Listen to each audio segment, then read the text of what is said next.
Welcome to our Wednesday night Bible study on the book of Job. We are in chapter 6 of the book of Job. Chapter 5, if you recall, was Job's friend Eliphaz had come to him and had given this long speech, which in essence was saying, because of Job's lament in chapter 4, wishing that he never existed, wishing that God would have forgotten the day of his birth and all those things. Eliphaz was hammering Job pretty hard, telling him, why are you not, you gave out advice, why are you not heeding your own advice? You can talk the talk, but you can't walk the walk is basically what he was saying. Encouraging him that he had done something bad, that he had sinned against God, even to the point of saying, if God really cared about you, he wouldn't be doing this to you unless you'd done something bad. And that was the mentality of the people in those days, is that if good was happening, it was because you were being blessed by God, and if bad was happening, you were being cursed by God. When we know that not to be true, because if that were true, Paul and Jesus and all the disciples and every believer that's been martyred, every prophet of the Old Testament that's been killed, every Joseph, in essence, all his life leading up to him becoming the second highest person in all of Egypt. But before that, he was a prisoner. He was rejected by his brothers. They had actually just wanted to kill him, but instead sold him into slavery. And he was in prison, and he got put in prison for things that he didn't do.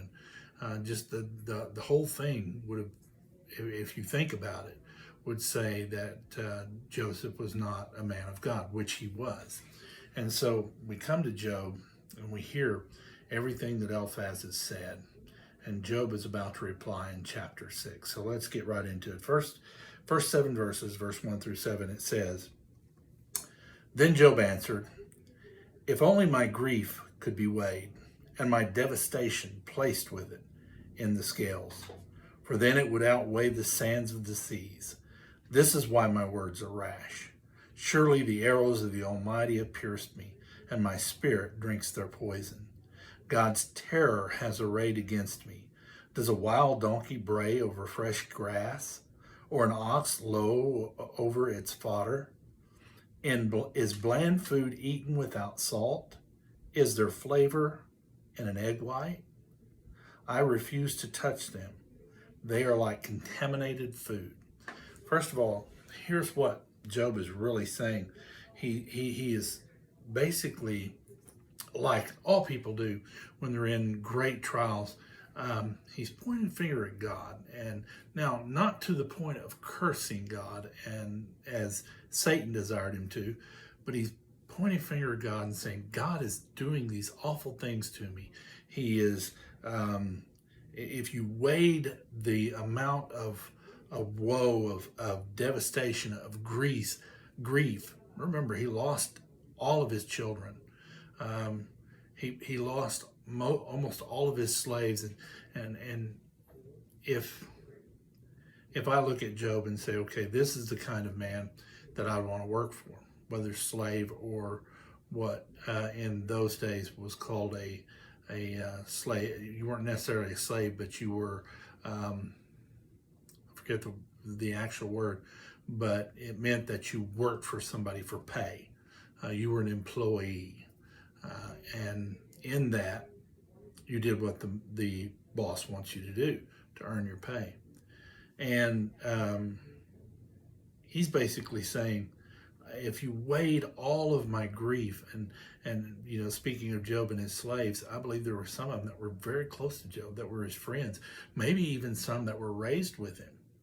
You have to understand that as Job was being raised, there were probably slaves and that had children, and he probably played with them. He probably grew up with a lot of them.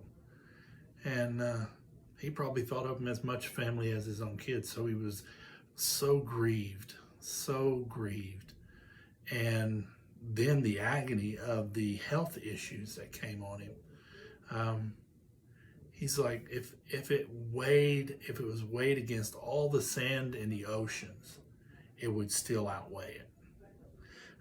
He talks about God's arrows and the poison arrows that have just pierced him to the very tip of his soul, and the terror, God's terror that was arrayed against him. He really was blaming God for all the destruction that was around him, but he wasn't cursing God. The interesting thing is, even though he wanted to die, and we'll see that as we get in later, it wasn't that he wanted to kill himself. It was that he wanted God to kill him. Just do away with me, get rid of me, whatever you want to do. It points to some things as Eliphaz was speaking. He was saying, because Eliphaz had been real harsh on his reaction, on his words, and how he desired that his birth would not even be remembered. Eliphaz is like, who do you think you are? You shouldn't act that way. But when he says, does the donkey bray over its food? Listen, when an animal's hungry, you're going to hear it. If a donkey expects to eat and he's not got food, he's going to let you hear it. The same way with oxen, they don't sit over top of their food and act as if they're going hungry. So with that, he's saying, because of what I'm going through, do I not have a right? Do I not have the right to be rash in my speaking? And he goes on to verse 8 through 10. If only my request would have been granted, and God would provide what I hope for, that he would decide to crush me, to unleash his power and cut me off. It would still bring me comfort, and I would leap for joy and unrelenting pain that I have not denied the words of the Holy One. Here's what he's saying. He's saying, even if God crushes me and completely, utterly destroys me, I will still go in peace, because I have not denied the words of the Holy One. I mean, that's Job saying, I've not done anything wrong to deserve this. And even if God kills me, even if he destroys me, I will go peacefully, because I know the truth. And that's the truth that Job is saying. Now, Eliphaz has basically told him, you've sinned, you've done something horrible, you've not went to God in forgiveness. Actually, it's almost as if Eliphaz was not a believer in the God of Job, but a believer of many gods, because he kind of talks about it. He doesn't put God in a high place that he should have. But when we see this, it basically, Job is saying, I have been through the ringer, and because I've been through the ringer, I deserve to be heard. It should not be held against me that I speak harshly, rashly. He goes on in verses 11 through 13. What strength do I have that I should continue to hope? What is my future that I should be patient? Is my strength that of a stone, or my flesh made of bronze? Since I cannot help myself, the hope for success has been banished from me. It's that point of where Job is utterly hopeless. He doesn't look for anything to come and rescue him. He knows that nothing could. You can't rescue a person who's lost that much.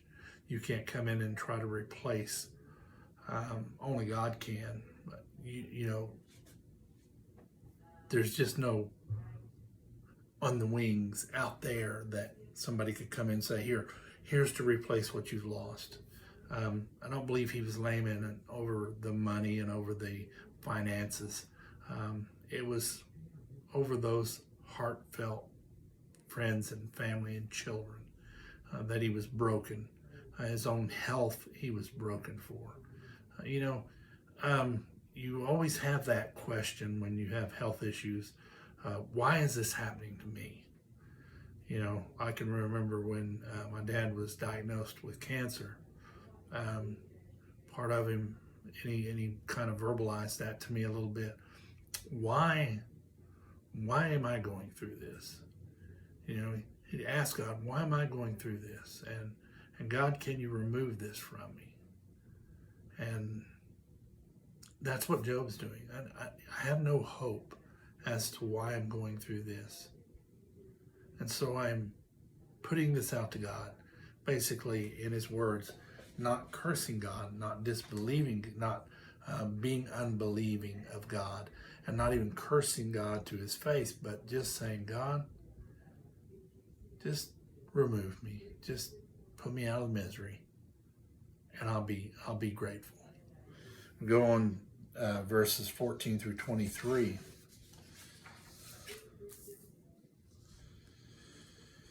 A despairing man should receive loyalty from his friends, even if he abandons the fear of the Almighty. My brothers are as treacherous as wadi, as seasonal streams that overflow and become darkened because of ice, and the snow melts in them. The wadis evaporate in weather, the waters evaporate in weather. They despair from the channels in hot weather.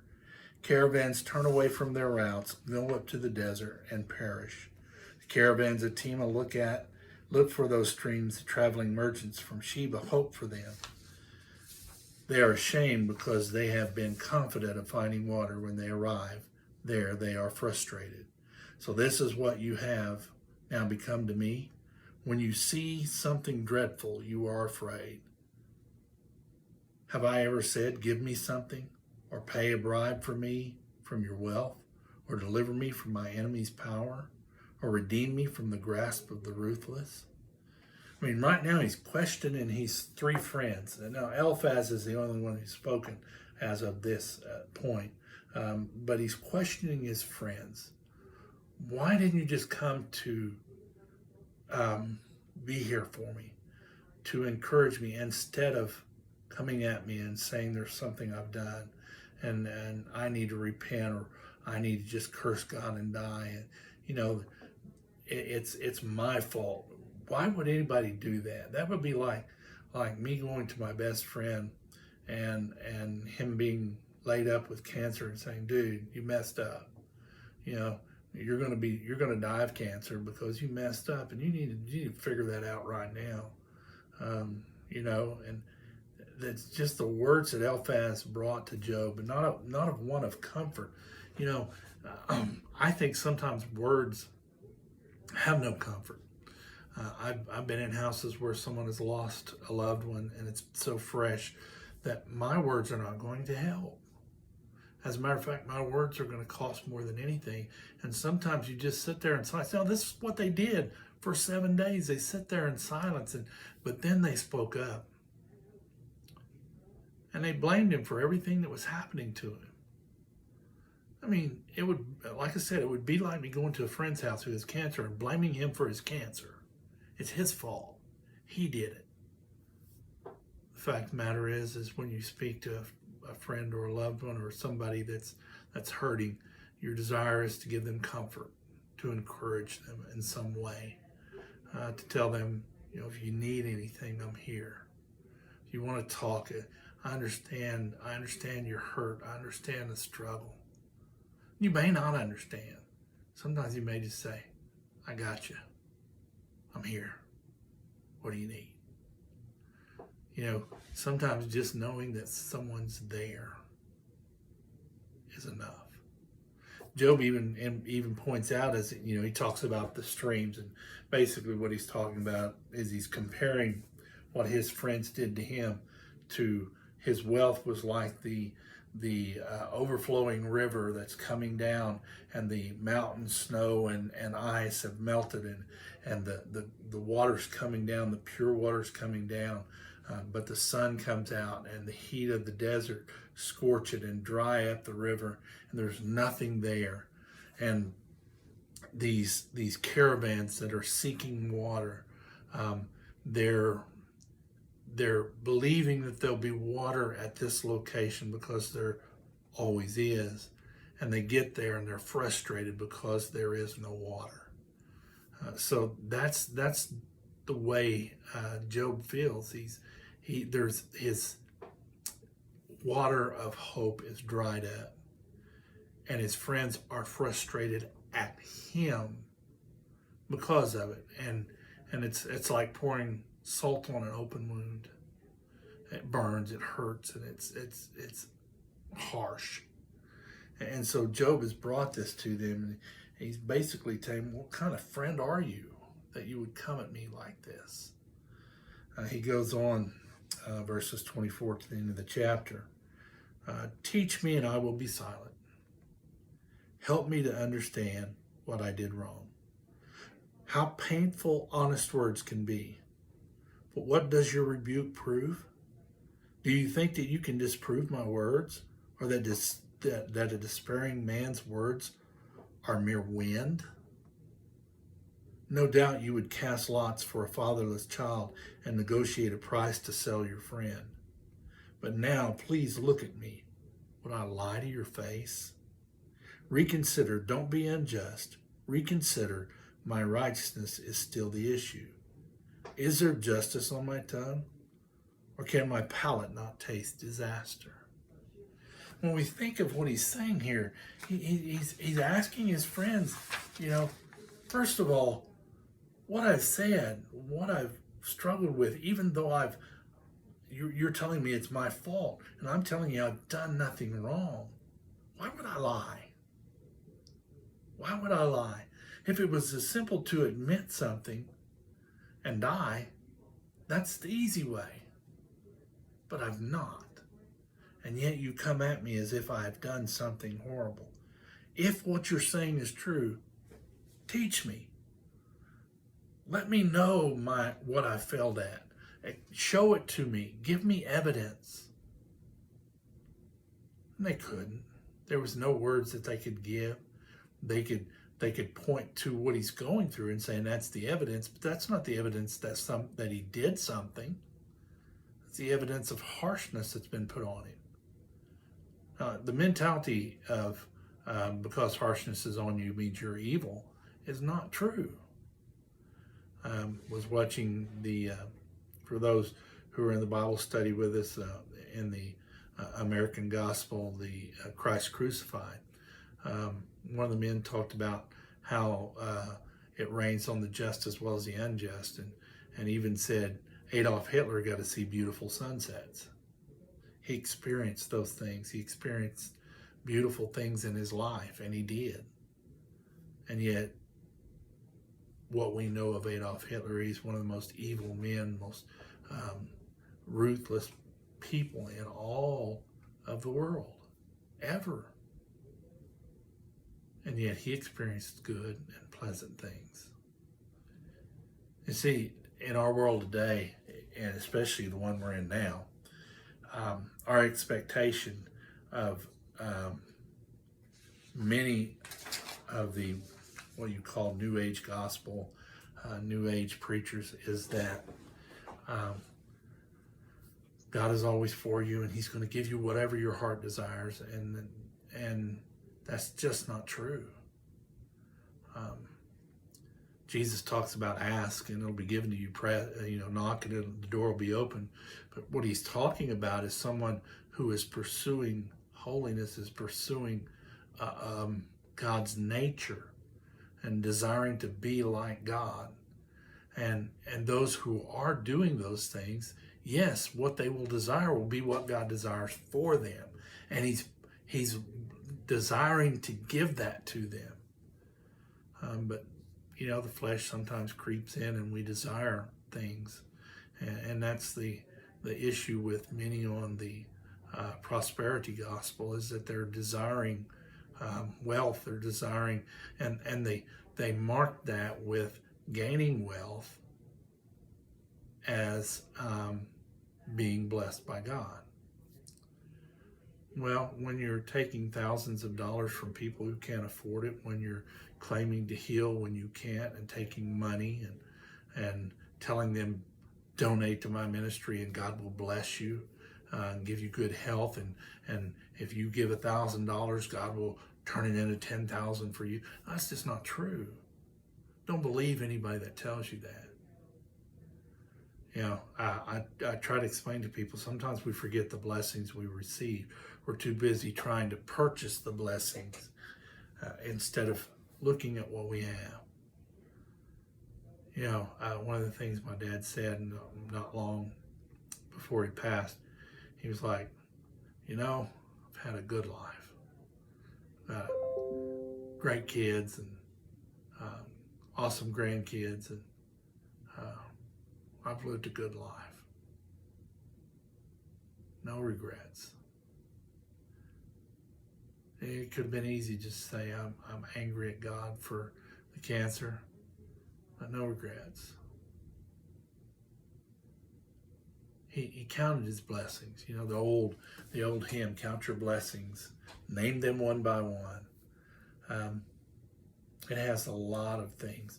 I would imagine that when Job was counting his blessings as a godly man before he lost everything, I would imagine the things he counted was not his wealth, was his family, his friends. Those were the things he was blessed with. His health. When all that was taken away, he mourned. Wouldn't we all?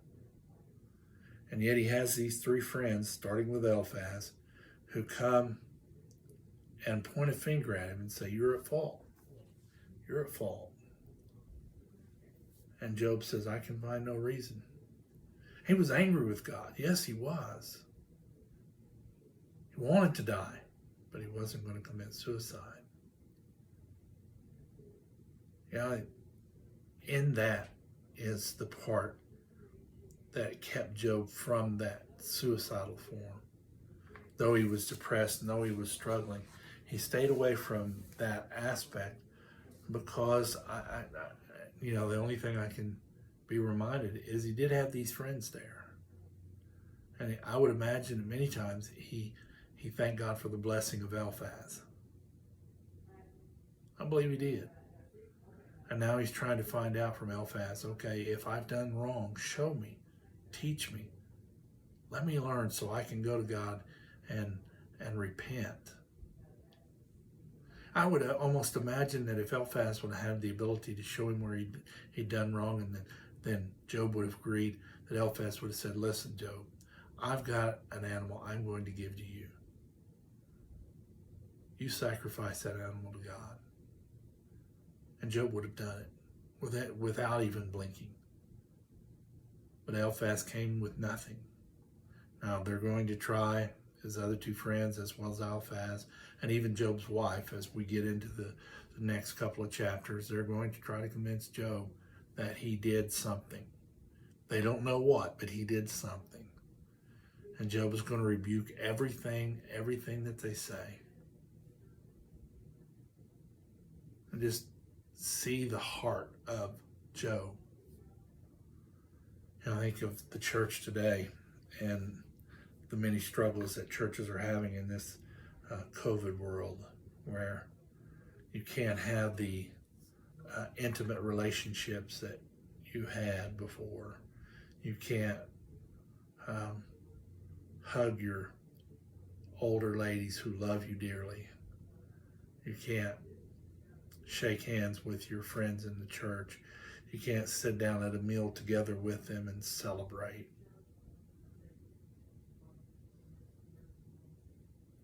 And so many churches are running about 50% of what they were before. I thank God that the church I've got is supportive of the ministry we do here. The finances have been going very well. Of course, we could always use more to do more.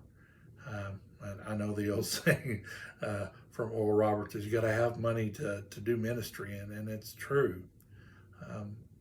But we're still open. We're still in our community. We're still out there reaching people as best we can with what we've got, reaching people for Christ.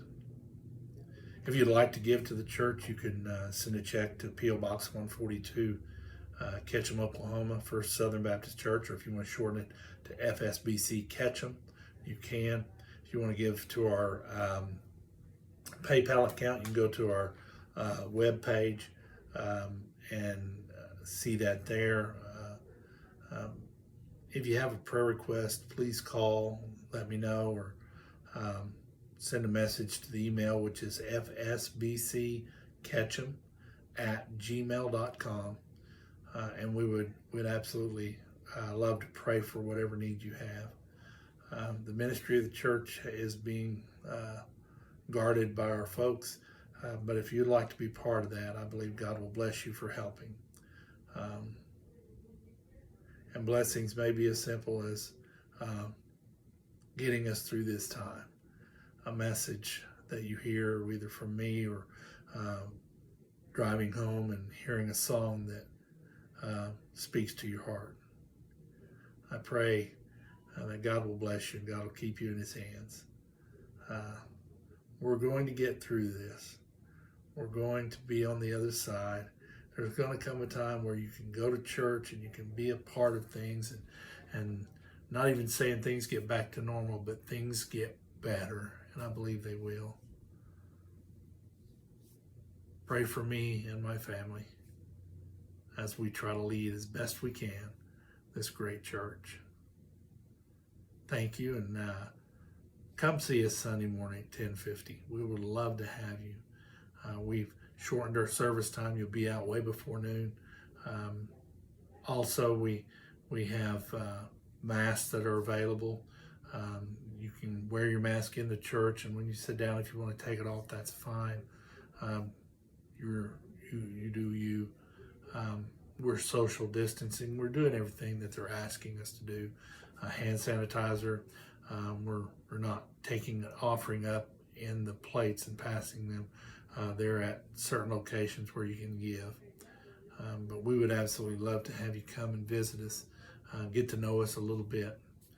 We have church 10:50 on Sunday mornings here in Ketchum, catty corner from the school. If you're coming into Ketchum from Clear or into Ketchum from Langley, you'll see the buses, and you turn down the road where the bus is and just go down 4 blocks, and there we are. Would love to see you. May God bless you and keep you. May watch over you, and may the peace of his presence shine down on you. Have a good day.